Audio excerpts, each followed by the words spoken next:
prime thing is you have to win. Ill intent, violence, physicality, pain. Enough is enough.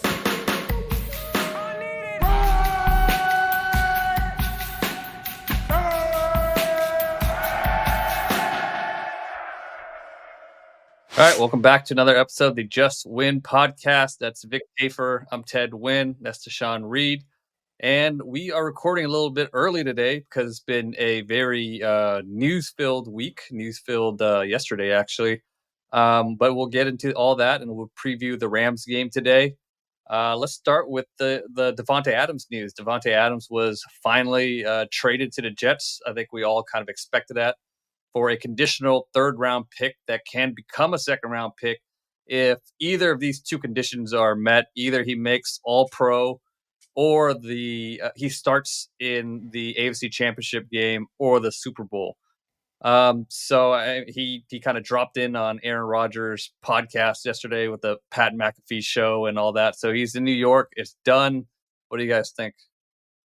Yeah, I guess he's staying at Aaron's house, which is kind of cute. Oh, I think, like you said, we all knew this was going to happen at some point. I think it never made sense for him to go back after he left the team and told Pierce that his career couldn't end this way. And today, at his press conference in New York, you heard some of his frustration. He felt helpless at times in the offense, and they kind of gave up on him when there was ever too much coverage on him. So clearly, he wanted a fresh start. Clearly, Aaron's his guy. And definitely was really happy with the quarterbacks here in Vegas after Derek Carr left. So I think it's, I guess it's a good closure finally on an unsatisfying chapter for Raider fans.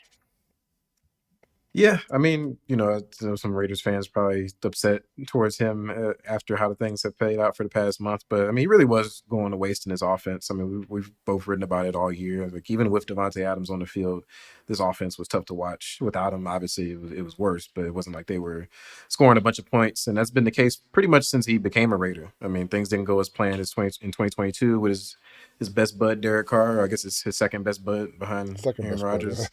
Then obviously last year the offense sucked as well, and it was stinky this year too. And so he was still able to put up some big numbers individually, but he wasn't really having an impact on the game or winning. And of course, I don't think that's what he envisioned when he came here. And he thinks he can make a difference with the Jets. We'll see if that comes to fruition. I mean, the Raiders kind of are hoping it comes to fruition with these trade conditions, because if they don't, then only ending up with a third-round pick for Devonte Adams, I think that's a little bit low, in my opinion. Obviously a big part of it was he was so obvious, so out there with wanting to be gone, and they didn't really have a choice but to trade him. But they also didn't offer to pay down his salary this year, and so the Jets took on his full salary, and the Raiders freed up a lot of cap space in doing that. But it's not like they're about to go use it, so I don't know how useful that is. I still think they should have paid down his salary, and maybe then you could have gotten a firm second-round pick instead of a third-round pick. But that's all in the past now. Is done, and both sides get to move on.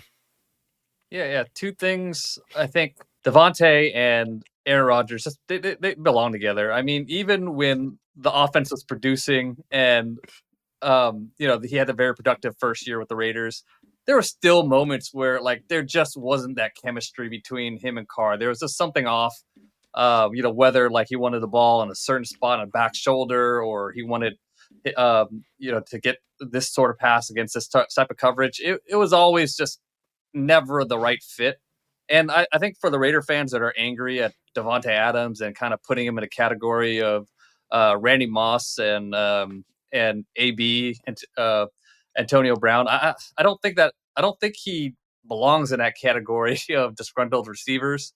I think he came to the Raiders with intent to try to win here. He wanted to get matched up with Derek Carr, and things didn't work out. And he's an older receiver that their timelines just didn't match. So I just don't put him in that category. I don't know. What do you guys think that Raider fans have a reason to be disgruntled at Devonte Adams? Yeah, I think I put him in that category. I don't think he comes off very well based on what's happened in the recent events. I think, when you quit on your team on a victory Monday, I think that's a really rare and weird thing. The team's 2-2. I think that's an odd time to kind of go into Pierce's office and say, I can't be here. And then my bigger problem really is the next day he goes on the Kay Adams show and kind of points the finger at Antonio, saying about the Instagram post and we haven't talked and I don't know what it's about. When clearly he knew he asked for a trade the day before. So to me, it was pretty disingenuous of him. I just think, yeah, I think some fans say he quitting the team, and I can't disagree with that. I mean, and whatever his reasons were, like he was frustrated and there's not what he signed up for, and he hates the quarterbacks, but he did quit on the team. I think that's factually accurate. I think he's happier now. I think it's I know we're saying the Raiders should be rooting for him. It does well to get the higher pick, but to me it'd be hard to root for a guy who, if I'm a Raiders player at least, that left me and kind of wasn't really always I don't want to say honorable, but kind of not really legit. And I think for me to say, I hope this guy has the most success ever and we get a higher pick, I'm not sure I'm really feeling that way. So if I'm a Raider player, I'm probably happy with the third. Devonte does okay, but nothing great in New York. But that's just me. I mean, the players don't give a shit about draft capital. It's just for it's for the Raiders as the organization. That's a good point. You're right. When has the player ever cared about that? That's a good point. But anyway, I just don't think I wouldn't put him in that category either. I mean, Antonio Brown never played a game for the Raiders, so he's in his own special boat. Antonio Brown was crazy though, so we're talking about a crazy person. Okay, well, you gonna put him in the same boat as Antonio Brown? That's what I'm saying. I was looking for the Randy Moss comparison. Man, Antonio Brown's a special category. He's freaking insane. Yeah. I mean, well, I mean, I don't know even what caused it, but even Randy Moss, like as much as it was about like the drama and the messy exit that he had, he also just wasn't Randy Moss when he was a Raider. I mean, Devonte Adams' first year, as bad as that was for the Raiders as a team, he's a first team All Pro in 2022. Like he's really fucking good. So I mean, I don't like he came here to play with Derek Carr. The coach that traded for him decided he didn't want Derek Carr anymore, and then replaced him with a quarterback that was significantly worse than Derek Carr. Like I don't. It's literally not what he came here for. And so I mean, I can understand him wanting out. I think it would have been better for both sides if they had just done this in the offseason. But, I think the Raiders were in a tricky spot from that standpoint, just because, going into Antonio Pierce's first year, I mean, it kind of sends a tough message if you trade, arguably your best player, your second best player at that point. And then also some cap ramifications. They would have took a bigger dead cap hit if they had traded him in the offseason. And so that probably would have been tough to do to AP, in his first year on the job. They want to see if they actually had a chance to turn things around and win this year and maybe contend for a playoff spot before they just started, tearing down the roster from a team perspective. So I get why they didn't do it, but in retrospect, they should have just, gotten this done before we even got to the season. I think I'm sure they had optimism as internally as a franchise, but most of us from the outside looking in figured this team was not going to be contending or, even competing for a playoff spot this year. And so Devonte Adams was always an odd fit given his age, how much money they had to pay him. And shit, even last year, when they turned down that offer at the trade deadline, that was definitely more than what they ended up getting from the Jets when it was all said and done. And so I don't quite put him in the same boat as that trade package looked like. And you're talking about the initial trade offer that the Jets offered after the Raiders lost to the Lions last season, right? Yeah. I think the word was 2 second-round picks. I think it was last year. So at that point, I don't know. I mean, I think you still have hope that you can. I mean, clearly that roster they had that time, they had Max Crosby and Davante and Josh Jacobs. You're still thinking you got some guys who are top guys in your league, and they can make a push. And then in the offseason, we talked about why not trade him in the offseason, but clearly you brought back Antonio Pierce and you got Christian Wilkins. You're thinking maybe I'll make some noise. So I think, I don't know, it's just tough to look at hindsight, but it's just weird. Like we mentioned in our story this morning, how Mark Davis was just deciding on Antonio Pierce. He went to Crosby, Josh Jacobs, and Devonte Adams as the big kind of locker room voices, and 2 of those guys are gone. But that's just the way it is here in Raiderville. Yeah, I think the larger misstep is that the Raiders misevaluated what they are. Right? I mean, they thought that, the Devonte Adams trade was the final piece to make them Super Bowl contenders. Clearly that was not true. I understand why they might have felt that way coming off of making the playoffs in 2021 and everything they had going good for them. You get Devonte Adams, you get Chandler Jones, you get a head coach who had won a bunch of Super Bowls with the Patriots, and they thought they were going to go for it.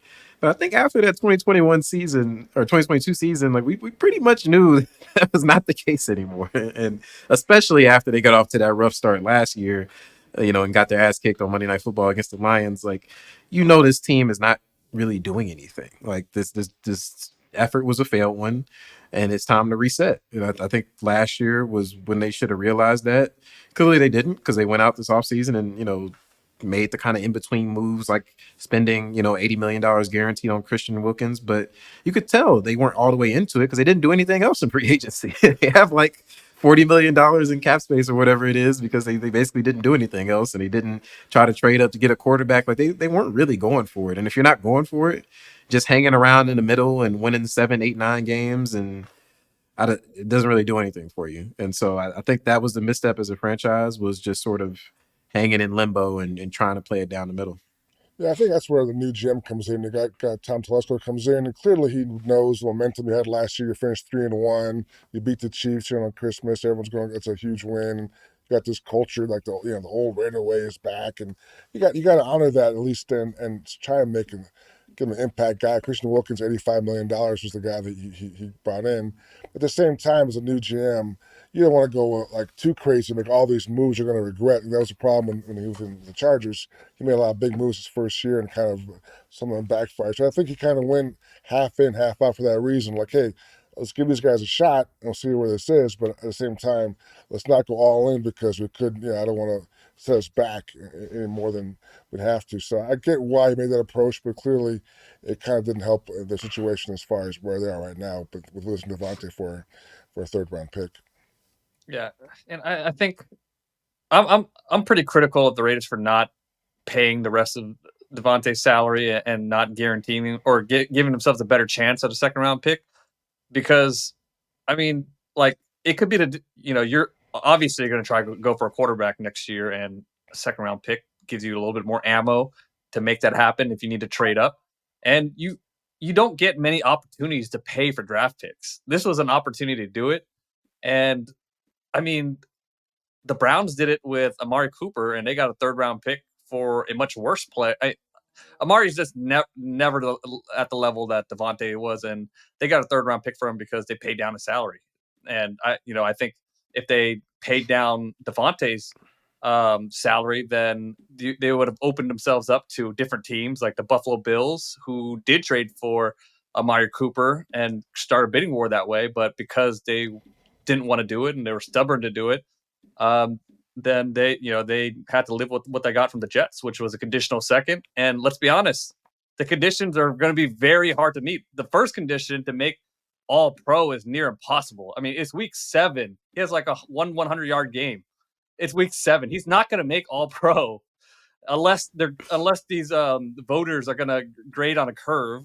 Do you have a pick? No, do you have a vote, by the way?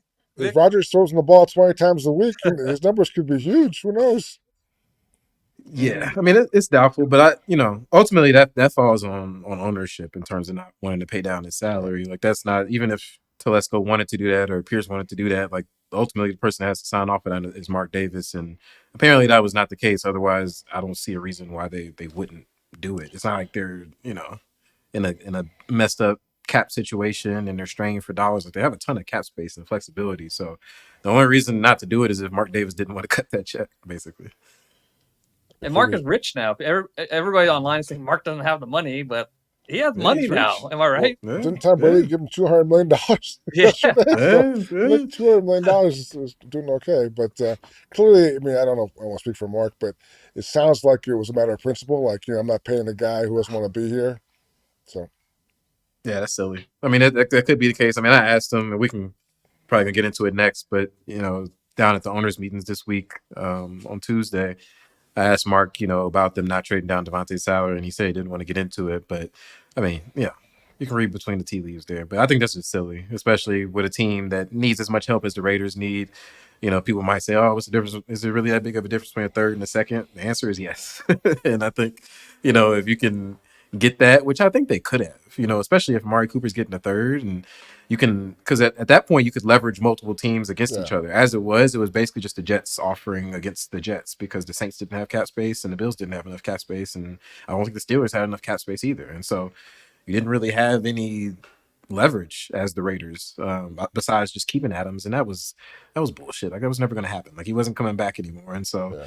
it just kind of left them without any real negotiating power. And I think it was a misstep. Maybe it doesn't matter in the long run. Maybe they get their quarterback anyway, and we all forget this by this time next year. But we'll see. You have to wonder if the Ravens, not the Ravens, sorry, if the Bills, if they were willing to get Cooper, if the Raiders paid down Devontae's salary, would they want Devontae instead for a higher pick? And that probably, I would imagine, would be the case. I mean, Devontae, like you said, is definitely better than Amari, but we'll never know. But I think the Bills definitely in it at some point. The Saints, I'm not sure how much they really were kind of handcuffed by their salary cap stuff, but I think definitely paying it down would definitely.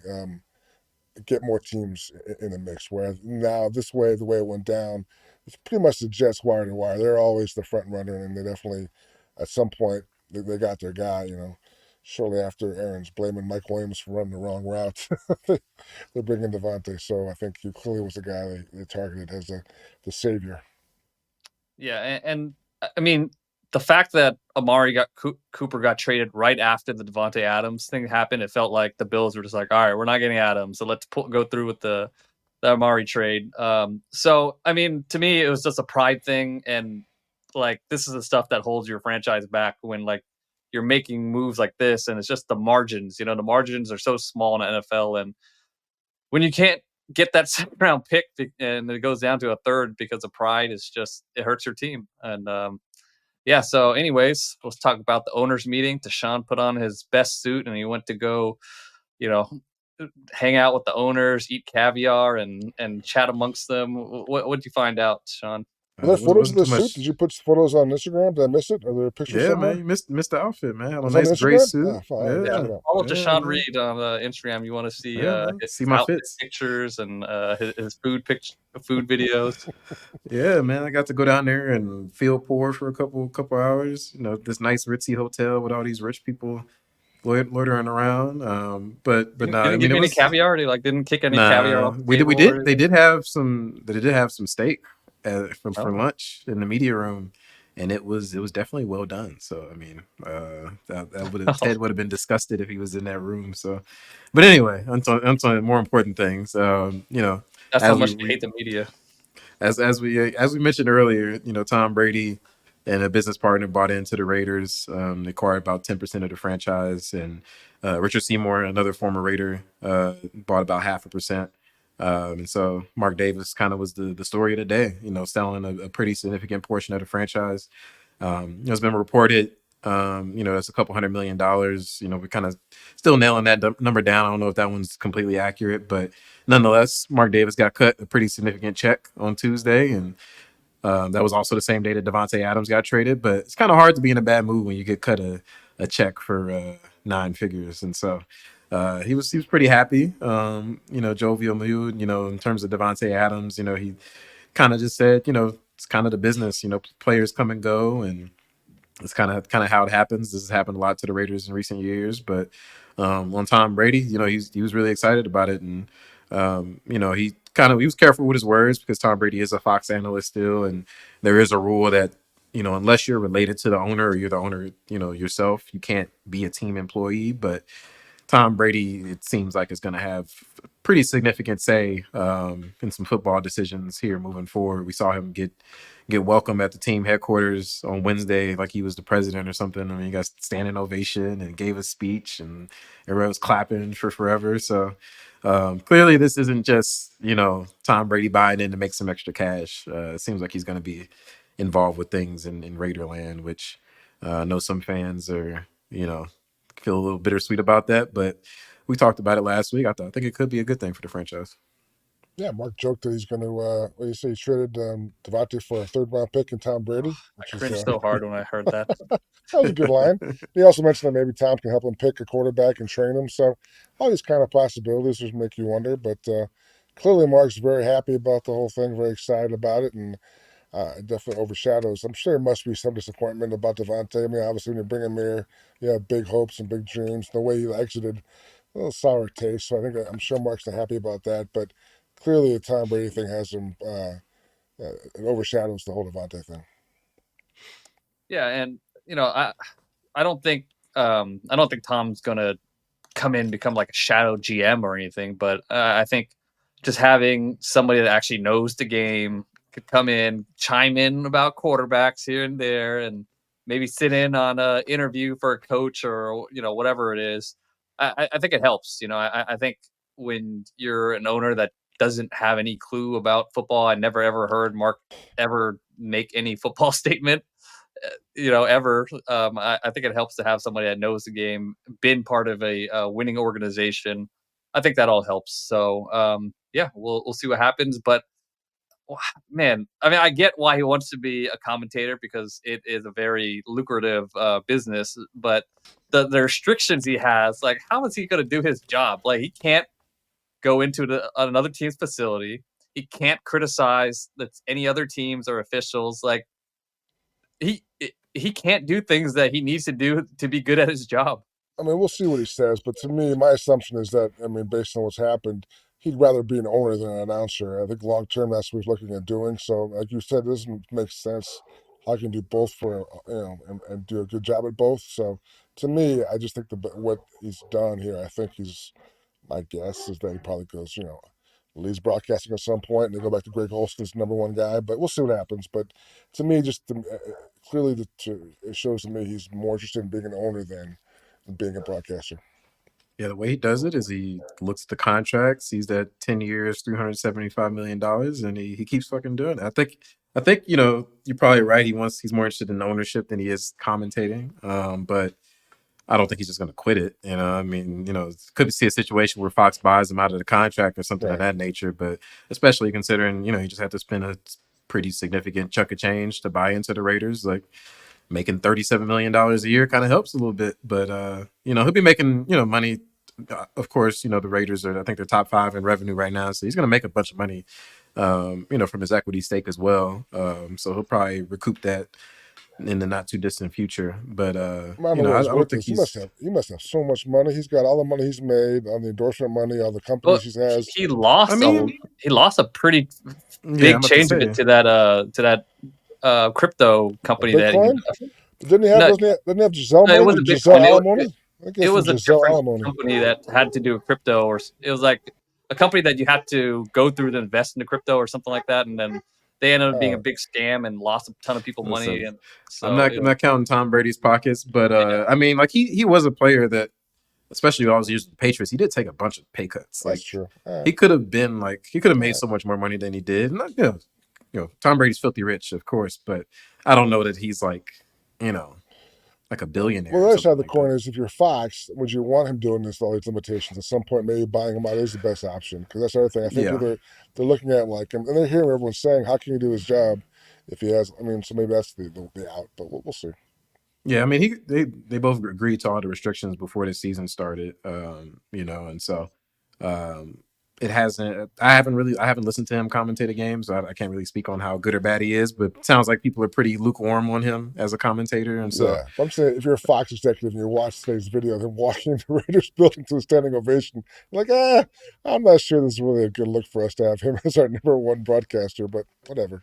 We'll see. I mean, Fox cannot be happy. I mean, but Brady, what a businessman! You make $375 million from Fox. You take $200 million of that. You invest into the Raiders, and it costs you like the ability to do your job. But it's okay; they already paid you, so it's quite a deal for Tom Brady. What a businessman!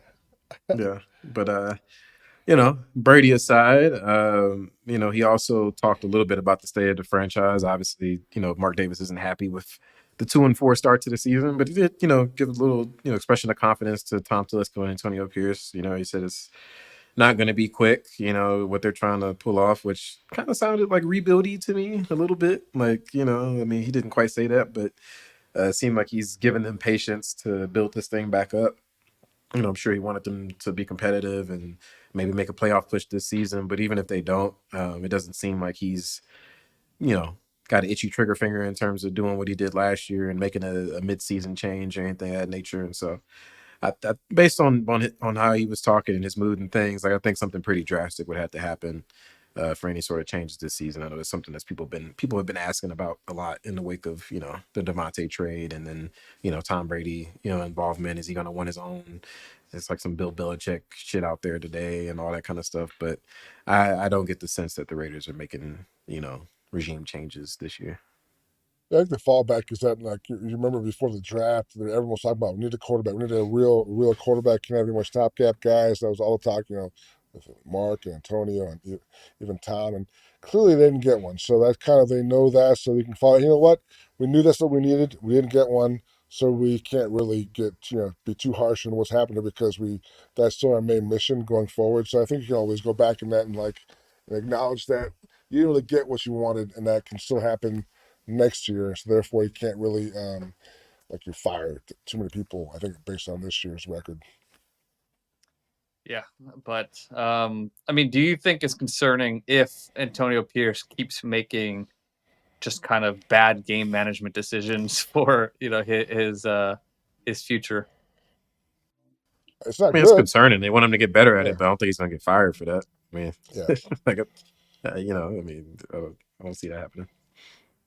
All right, well, let's get into injuries. Any injuries for the Raiders to talk about?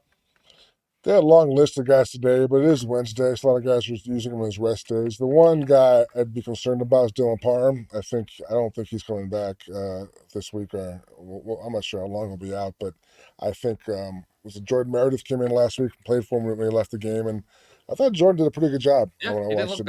So I think my guess is Jordan Meredith is the guy this week at that guard spot. Yeah, I also think Jacoby Myers, he didn't practice today due to that ankle injury. He didn't play last week. I think it's pretty imperative they get him back. I know they haven't had Devonte for a few games now, but last week without him and Devonte, it was pretty rough out there at receiver. There was not a lot of guys getting open. Yeah, so I think Jacoby Myers, if they can get him, or they really need to get him back this week. I think that's pretty big for them. I guess another development is Thayer Munford was full at practice. And so but he was inactive last week, and so we'll see what that means for DJ Glaze. I think he's been playing pretty well as the starter since Munford got hurt. And so do they stick with Glaze? Do they go back to Munford? Be kind of interesting to see that. But on the Rams side of things, Cooper Kupp started practicing again today. He missed the last few games. Looked like he might have a chance to come back. And obviously he's a pretty big threat on offense for them. So those are kind of the most relevant injury updates from today. Yeah, if Alex Bachman gets 30 more targets, I think the Raiders offense is probably not going to score 20 points. So, man, what that do? That poor kid, man, just scrapping by, singling this guy out for what? Make a jump in his life, and you're dogging him. But I'm sorry. I'm sorry. That was uncalled for, Alex Bachman. If you're listening to this, random shot. Hey, I'm using your Labe excuse, right? This guy makes a good amount of money to. That is true. You don't want to talk big. You just shit on a rookie for 10 minutes of the podcast last week. No, I shit on the decision to give him the ball. I didn't shit on him. I shit on the decision to hand him the ball. Not the same thing. Can't give a running back the ball once. No, not in a close one game. carry. Not a rookie running back who hasn't carried the ball at all this year. It's different. Again, the comparison would be so Bachman, obviously Devontae's out, Jacoby's out, so you're losing bodies. You don't have the bodies, you need a guy to step in. Amir Abdullah was fine. Madison was fine. There's no reason the guy should carry the ball in a close game. All right. And do you guys think Munford gets in the rotation or he gets another chance? Because Glaze played pretty well. I think he didn't give up a pressure against TJ Watt, but that's a little misleading because they gave him a ton of help throughout the game. He did have a few reps where he was one-on-one, including one that was on 3rd and 10 that, he played pretty impressive. But I still think, just based on how he's looked in the run game and his improvement as a pass protector, it'll be difficult to kind of get him out of the lineup. Do you guys think Munford gets a chance at any point? I don't. I think if it's not broken, why fix it? I think you see Glaze getting a little more confident, a little better every week, and he's got. Antonio mentioned he has a good ability to stay in front of guys, which is something you always look for in young tackles. So I think let him grow and develop. I think he's fine. He's had some chances to kind of cement his place as a full-time guy, and hasn't really taken advantage of that. So I think he's going to wait in the wings. And can he play guard? I have no idea. Maybe you put him at guard if you need him at some point there. But I think at this point, I don't know why you would mess with Glaze. Yeah, probably lean towards agreeing with Vic. You know, like you said, if it ain't broke, don't fix it. I mean, that would be interesting if you could play guard. You know, I think you could bump Parham down to center. I feel like that position's been Well, Parham's hurt right now, sir. Yeah, Parham's hurt. eventually. I mean, eventually. Oh, we're talking about this week. It's not Talking about this week, man. This week. Let's go. He's All still right. Let's get. What do you guys watching for when the Raiders have the ball? Well, I guess Amir White's back, so I don't know what's. Are they going to go back to like a shared rotation, him and Madison, or is Madison going to earn that spot going forward? So I mean, then this is a good week for either way because the Rams are truly horrendous at run defense. So if you can't run this week, I'm not sure you're ever going to be able to run the ball. So I think if it's Madison or Zamir or Abdullah, you need someone to kind of get that going and kind of take some of the load off Aiden O'Connell because I think clearly, he needs a little help as far as some the defensive not totally locking in on the passing game. Yeah, I mean, if this is a pass-heavy offense, like they're not going to have much success. They got to find a way to get this ground game going. And I know we've been really critical of the running backs this year, but again, as much as it is on them, it's also on the offensive line and also offensive coordinator Luke Getsy. Just sort of getting more creative with the run game. I think we saw that, briefly against the Browns, that one game where they got really creative with the run game, but we haven't really seen that replicated since then. I think they need to lean back into that and get the ground game going and take some of that pressure off of O'Connell. Like he's just not a high guy that you want, being a high volume passer, and they don't really have the receiving talent to have much success, as offense, particularly if Myers isn't able to get back healthy. And so, I think that's going to be the key this week. We'll see if Zamir is able to get back out there and reclaim his job and maybe find a groove. Yeah, the Rams have the second worst defense in terms of run defensive success percentage. They're a very light front. They could pass rush, though. They are surprisingly third in pressure rate on third or 7 plus, so you don't want to get in that territory with them. They do have a couple young, good pass rushers. Jared Verse has been one of the best rookies so far this year. Brendan Fisk has been able to pass rush from the interior, so you don't want to get into a position where you get into a long yardage situations with this team because that's the best thing they do is actually pass rush when they can pin their ears back. They are the fifth worst team as far as giving up explosive pass plays. Their corners are not good. Sorry, 1 second. I'm forgetting his name, but yeah, the corners are not good. Darius Williams and Kobe Durant, not good. You could get behind them if you get the time.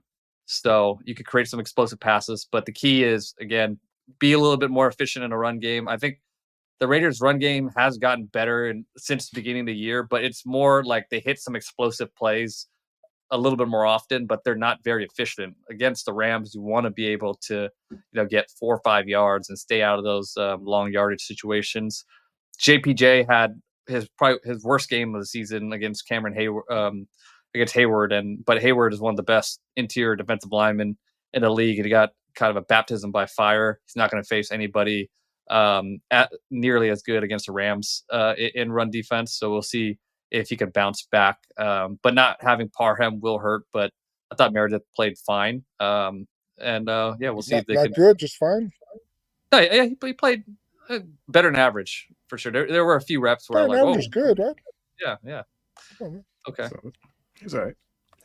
wasn't the All Pro or something. I think he thought he was great. That's a great. I think they didn't really do that much. I'm just being a pain in the ass. Don't let me. But yeah, I mean, I think the Rams. I do think the Rams are like not as bad as their record says that they are. I mean, they did get their ass kicked by the Cardinals in week 2, but like the rest of their losses are like 3, 4, 5 points. Like it's been a bunch of 1-score games that they've been losing this season.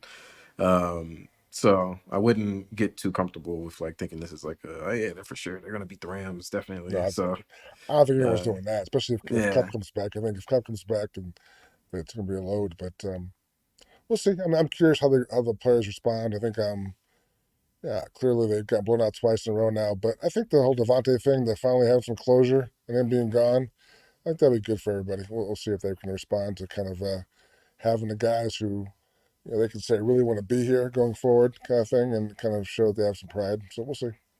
Are you saying that the team's going to get a Devonte Adams trade jolt? I am saying that. I'm not sure what it's worth. I think there will be.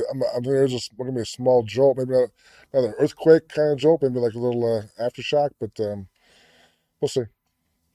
Yeah, I mean, a lot of people thought the Rams would be a very competitive, good team this year because their offense is very good before the season, and obviously their entire offensive line got hurt in the first game, and then Cooper Kupp gets hurt, and Puka Nacua gets hurt. Nakua's not going to play in this game, but they've been able to create some explosive pass plays because Matthew Stafford is Matthew Stafford, and he just makes some really difficult passes. And then he'll have Cooper Kupp back, and when Cooper Kupp's back, he's going to get like 20 targets a game. So, that's hard to stop with the type of routes that he runs. But what the Rams do very well is they run the ball very well with Kieran Williams, second in rushing success rate. And the Raiders have struggled to stop the run, and they made Najee Harris look like Jerome Bettis. So that's going to be a concern. We'll see if they can stop Kieran Williams and this Rams run game. That's where it starts off.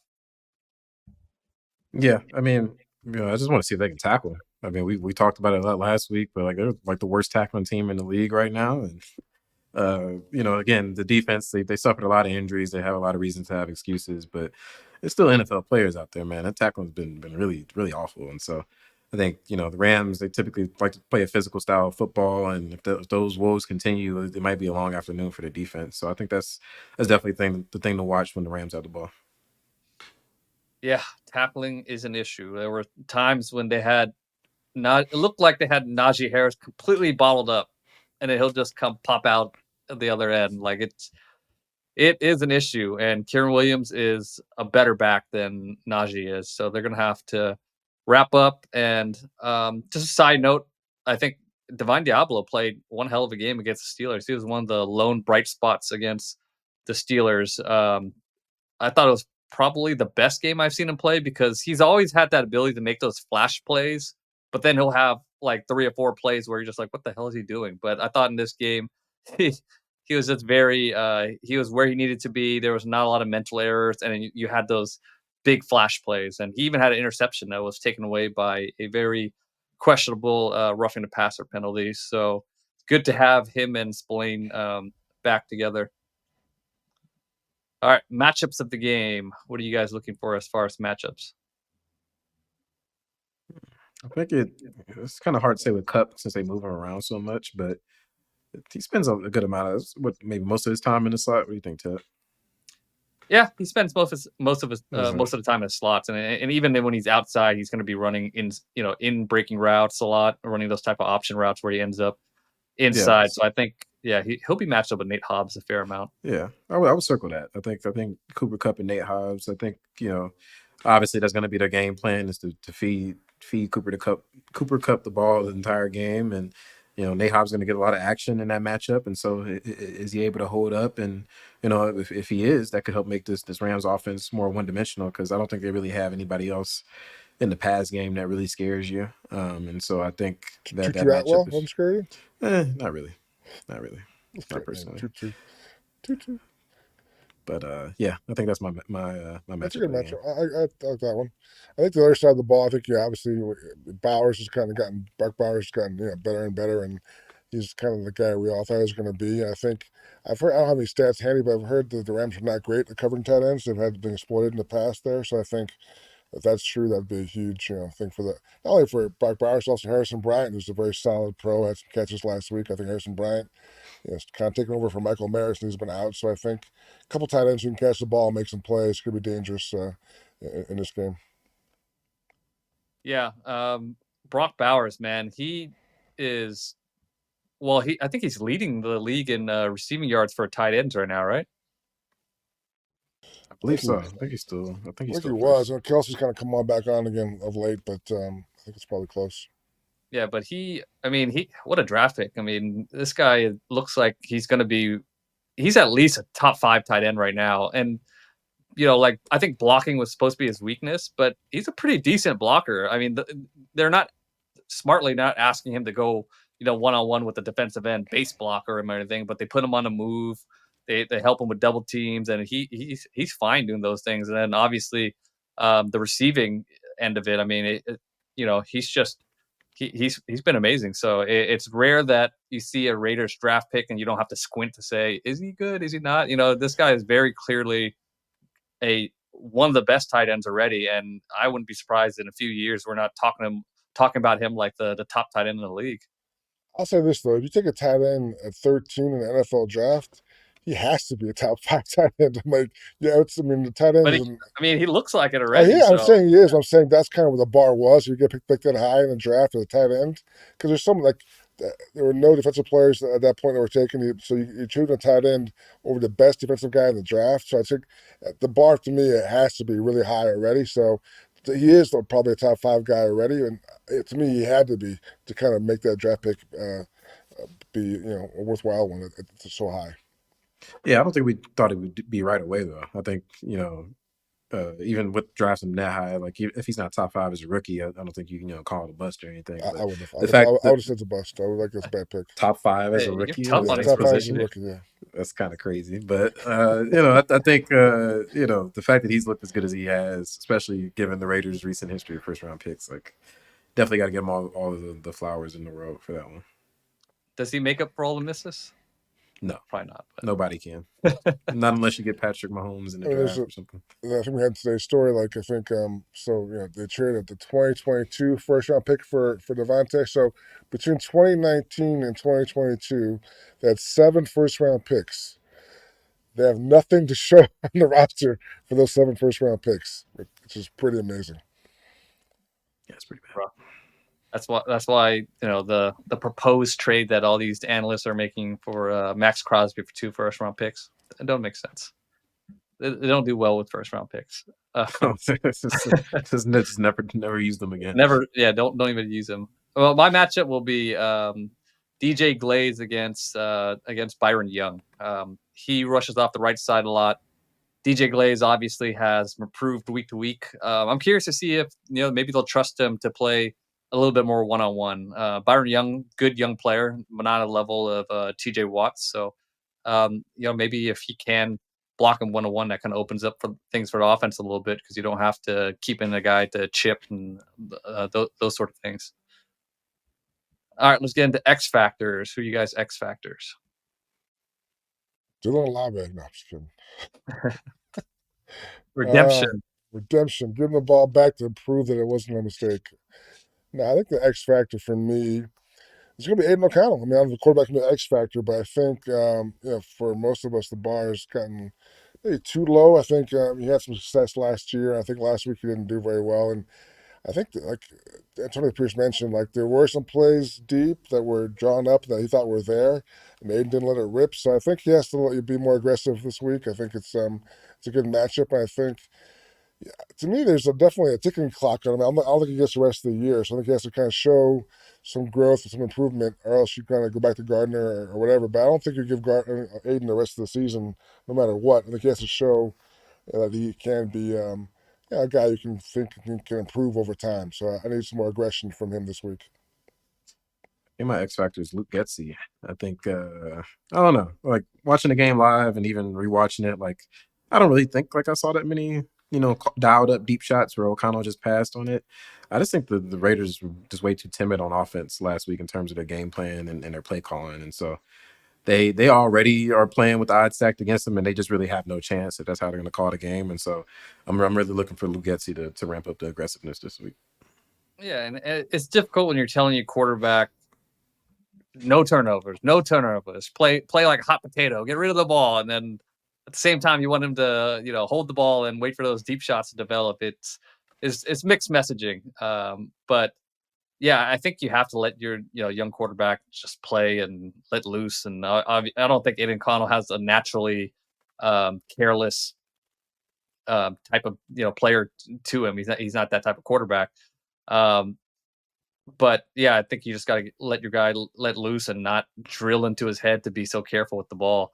But my X factor, I mean, do you guys think Zamir White is going to be a big part of the running back rotation again, or you think he's going to be phased out? Well, that's a good question because I think, last week they clearly, even though Masson got to a great start, it wasn't enough to kind of give him more looks. To kind of went with Amir Abdullah, kind of, change up. So to me, that's not a good sign for him. To me, that means that there's definitely an opening for Zamir White to come back in and be a factor. And they had high hopes for Zamir before the year. He's healthier now, so I am kind of leaning towards that Zamir gets another shot to kind of at least be half of the workload, and we'll see how that goes. But yeah, I think if you were going to give Madison kind of the full range, it would have been last week, and it didn't happen. So to me, that means Zamir still has a shot at being a factor. Yeah, so my X factor would be Zamir White. Then, again, this is one of the worst run defenses in the league. You have to get something going against them, and maybe Zamir White, he's got some fresh legs, come in, get some explosive runs against this defense. I like it. It's a good pick. All right, let's get into our predictions. Last week, I was the only one to pick the Raiders to beat the Steelers, and they got demolished. So I'll go last. You go first, then. You go first. I'll go first. Okay. Yeah, you go first. I'm gonna give it to the Rams. I think the Cooper Kupp's coming back. We've seen this offense function with Cooper Kupp before, and I don't know if the Raiders could fix their run game issues that quickly against a better running back, a running back that's even harder to tackle than Najee Harris. So yeah, I think the Rams offense is gonna keep the ball for a long time. I think they're gonna score points, and I think the Raiders are still kind of figuring things out. So I'm gonna say Rams 27, Raiders 20. No, 23. 23. 27-23. All right. Yeah. I think I'm going to roll with the Rams as well. I have them winning this one 24-17. Many of the reasons you said, I just don't really have much reason to have faith in the Raiders offense at this point. Even though the Rams defense hasn't been good this year. I don't think that's really, the Raiders haven't played all good defense this year. Like they've stunk it up against some bad defenses as well. So I don't really think that really means much to me. I'm gonna have to see it to believe it with this offense, and until we see it, I don't see them turning it around. Well, here's the way I see it. I think pregame locker room, the guys are all getting together. I think Tom Brady walks in, gives a great speech. Guys He's are not fired commentating up. this week. He's commentating. All right, Yeah, so I think he does that every week. it's by remote. Always in Dallas for some reason. It's a video pregame speech by Tom Brady by remote, where he gets them fired up, and then Antonio Pierce jumps in and tops it off with his little few words. I like the like you said, the post Devonte jolt. I'll say I think the Rams are not very good. I think there's a chance here for a surprise. I'm not sure Kupp's going to play. He might try and play, but how effective will he be? It will be the Cooper Kupp we're all used to seeing, probably not. So I'm going to go with I'll go with the shock. I'll go Raiders 23, Rams 21. So what's the point spread for the game? I think it was Rams minus 5.5. It's going up. People are betting the Rams like crazy. Right? I just finished my picks, and it's up to Rams minus 6.5.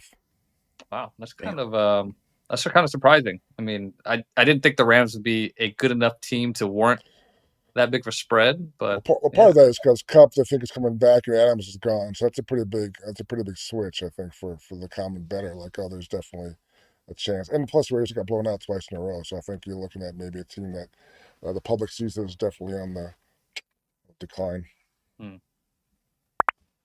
All right, let's get into fan questions. First from Stant Left one. Assume the Raiders think they have an avenue to contending next year, but do you think they can contend next year? If not, why not deal Crosby at peak value? He deserves to play for a winner, whether the Raiders or elsewhere. All depends on the quarterback, right? If they get a quarterback and the guy's a difference maker next year, that seems to be the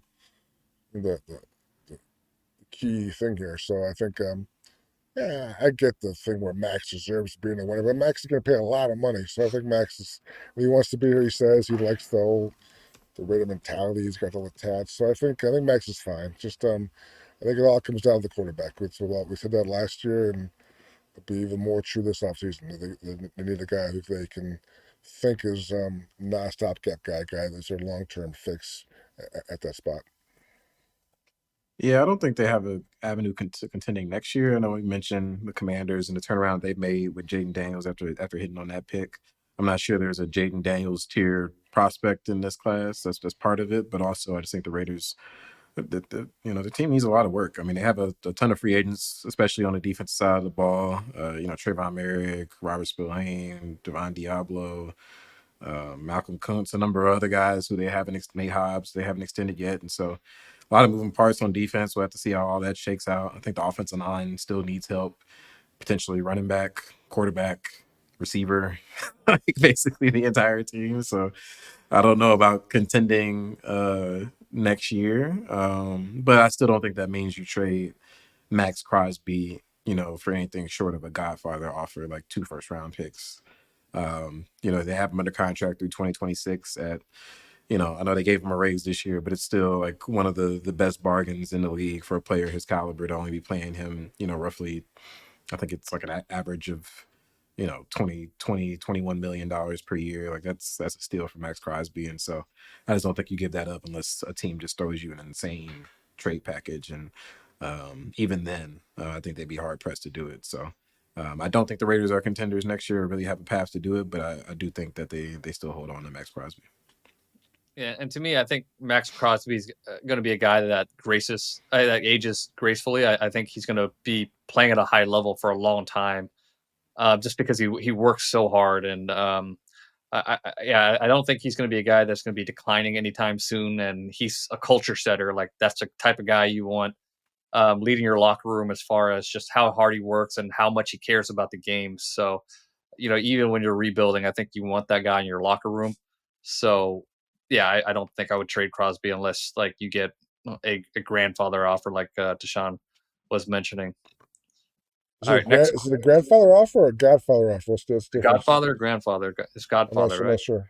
Godfather? Whatever it is. Offer you can't Grandfather? refuse. Big kahuna offer? All right. But the Godfather offer is like more of a threat. It's like you Yeah, can't that's right refuse there. it. Hey, Yeah. I'll fucking kill you. Yeah. Yeah. All right.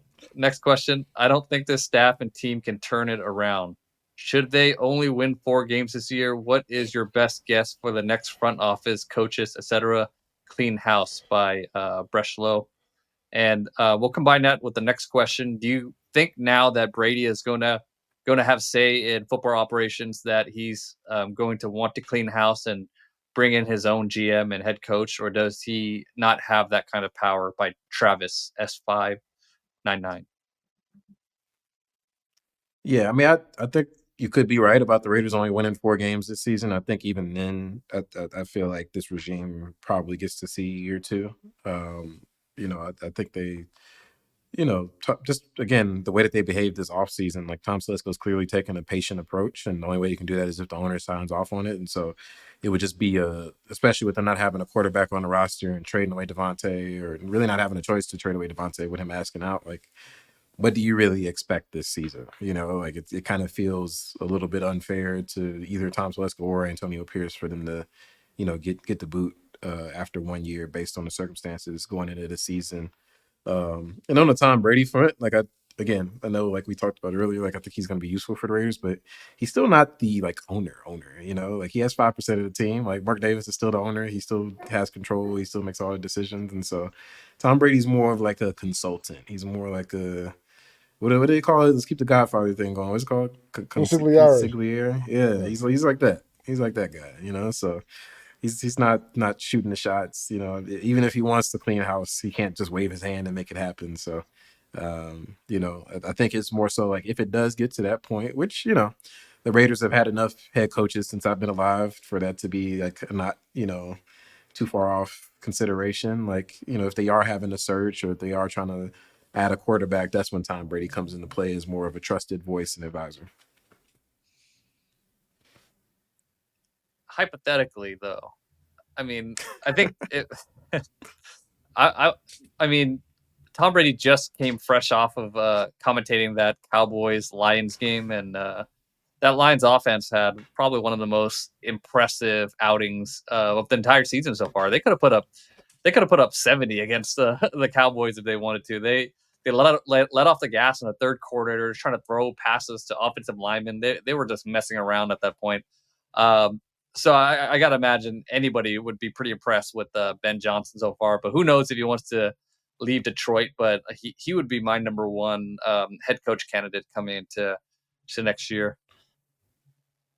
And if he is the number one coaching candidate, would the Raiders be his number one choice? You know, there are probably other jobs that are more attractive with quarterbacks already. I mean, I don't know what happens with the Eagles, but Jalen Hurts is, I think, still a pretty attractive quarterback if you're a new coach. Or, I mean, I don't know. Yeah, There's and a the lot of team he just possible beat, openings. team they just beat by 40, the Yeah, Cowboys. the Cowboys, another Dak one that could Prescott. I think there's got to be. So, I mean, and again, like Tashan said, I'm not sure the quarterbacks in this draft are going to be as exciting as last year's were. So if you're a new coach coming in, you're like, hey, we're going to get a quarterback in the first 10 picks. Like, okay, I'm not really sure that's going to make me jump around. I think, but I think there are. And again, it's early, and we'll see how these teams finish off. But I think there might be better options for Ben Johnson than coming here. Yeah, but you got Tom Brady making Godfather offers, offers that they can't refuse. They can't refuse. That's right. That's Yeah. right. So yeah, I guess Ben Johnson can't say no. So I guess if you can't say no, I guess they'll come here. All right. Well, that's all we have for you guys today. So make sure you guys subscribe, turn on your notifications, hit the like button on YouTube, subscribe and leave reviews on Spotify and Apple. We appreciate you guys joining us every week. And we'll be live after the Rams game on Sunday. So make sure you catch us on YouTube live. Catch you guys on Sunday. all right, y'all. Peace. Hasta la vista.